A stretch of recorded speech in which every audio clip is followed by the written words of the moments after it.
O nosso planeta é repleto de água. Mas você já parou para pensar em como a água veio parar aqui? Existem diversas teorias e uma delas indica que a água teria sido formada junto com a Terra ou no interior dela e expelida pelos vulcões em forma de vapor ao longo de bilhões de anos. E hoje, no mundo desconhecido, vamos entender melhor de onde veio a água do nosso planeta. Mas antes de conferir, inscreva-se no canal e ative o sininho de notificações para que você não perca nenhum vídeo.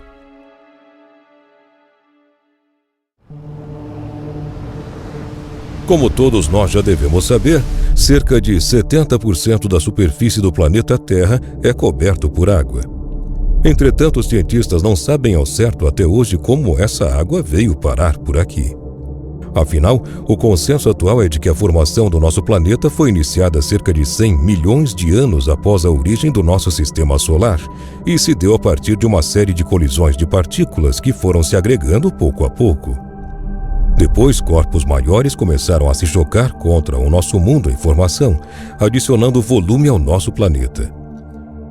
A Terra ainda era bombardeada pelo calor escaldante do então mais jovem e vigoroso Sol, que até então era uma enorme esfera de lava.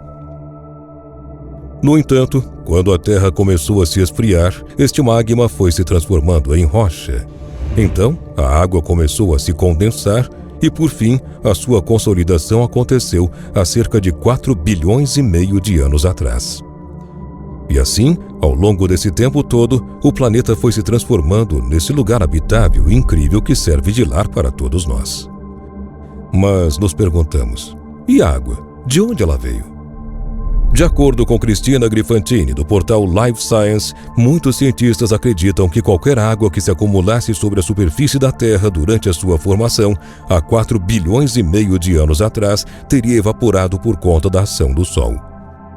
Sendo assim, é mais provável que ela chegou até aqui de carona em corpos celestes que viajaram pelo sistema solar e colidiram conosco.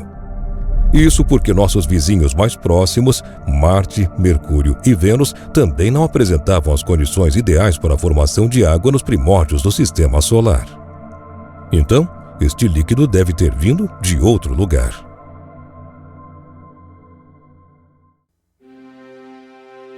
Uma das ideias é que a água tenha sido trazida por grandes cometas, por exemplo, cujos corpos quase sempre são compostos por rochas e grandes fragmentos de gelo.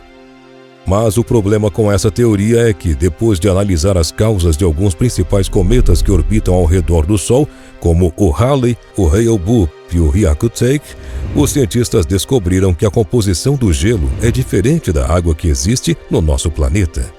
Assim, outra teoria que ganhou força nos últimos anos é de que a água pode ter vindo do cinturão de asteroides.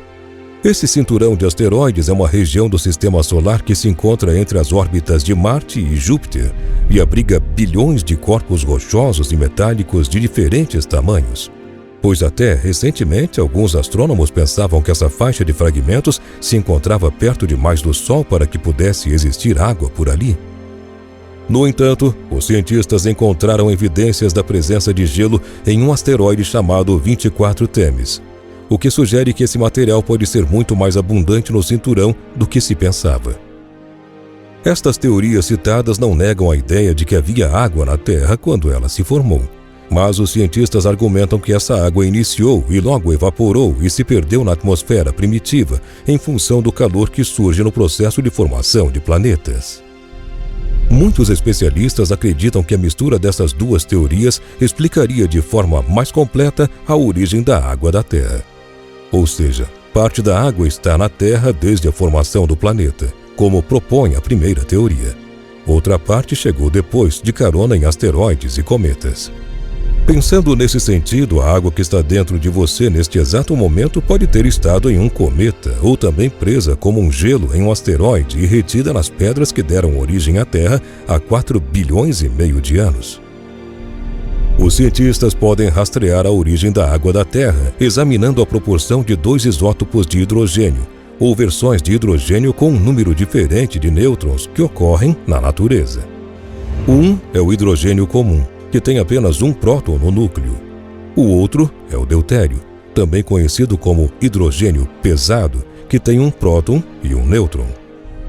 A relação entre o deutério e o hidrogênio nos oceanos da Terra parece coincidir com a dos asteroides, que são muitas vezes ricos em água e outros elementos como carbono e nitrogênio, ao invés de cometas.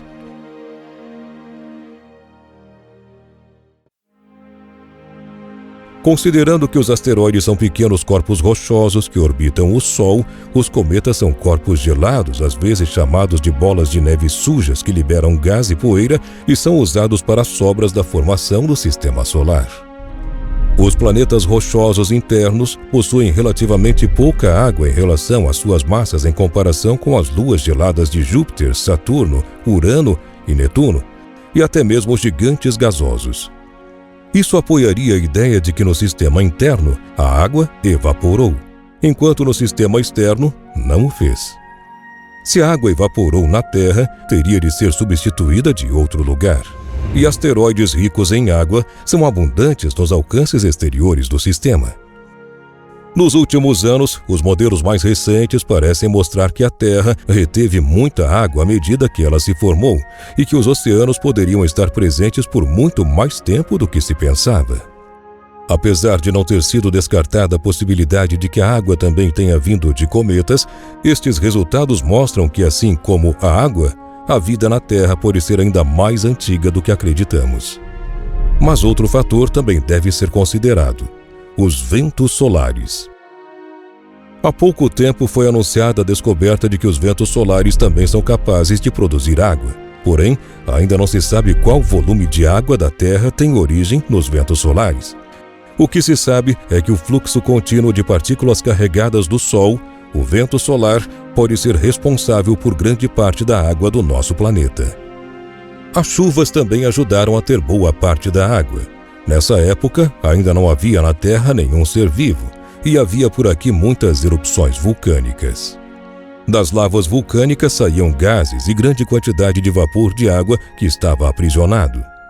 Durante séculos, esses vapores que estavam sendo liberados formaram uma atmosfera ao redor da Terra. Nessa atmosfera, além de água no estado gasoso, também continha outros gases que foram liberados por estas atividades vulcânicas. Quando a temperatura ficou mais baixa, os vapores se transformaram em líquido, caindo na crosta terrestre sob a forma de chuva. O acúmulo dessas águas das chuvas foi lentamente feito nas cavidades da superfície terrestre, o que deu origem aos lagos, mares, oceanos, além de ir se acumulando solo abaixo, e criou os lençóis de águas subterrâneas, ou lençóis freáticos, que surgem nas superfícies através de fontes de água. Uma curiosidade é que toda essa água que caiu sob forma de chuva formou apenas metade da água total que hoje forma os nossos oceanos. O resto, como já foi dito, veio do espaço através de cometas, pois esses, além de formados por rochas, também possuem água no estado sólido. Em uma época muito turbulenta, a Terra foi atingida por milhares de cometas, os quais foram responsáveis pela outra metade da água que forma os oceanos hoje. E é esta água formada que diferencia a Terra dos outros planetas em todo o Sistema Solar. A água dos oceanos criou o nosso planeta como hoje conhecemos, criando os limites territoriais de cada continente, regulando o clima do planeta e, é claro, a vida.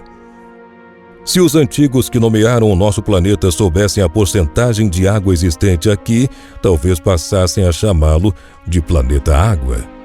A água faz parte da constituição de praticamente todos os seres vivos, variando na sua quantidade. Inclusive, alguns são formados quase que somente por ela, como é o caso das medusas, que têm seu corpo constituído por uma quantidade média de 95% de água. Nós, seres humanos, temos em média 60% de água no organismo, nos tornando incapazes de viver sem ela. Como vimos, o surgimento da vida de todos os seres vivos está relacionado ao surgimento da água. Conservá-la é conservar a própria vida. E você, o que achou deste vídeo? Conte pra gente aqui nos comentários. E não se esqueça de conferir os vídeos anteriores do canal Mundo Desconhecido. Muito obrigado por ter assistido a esse vídeo e até a próxima.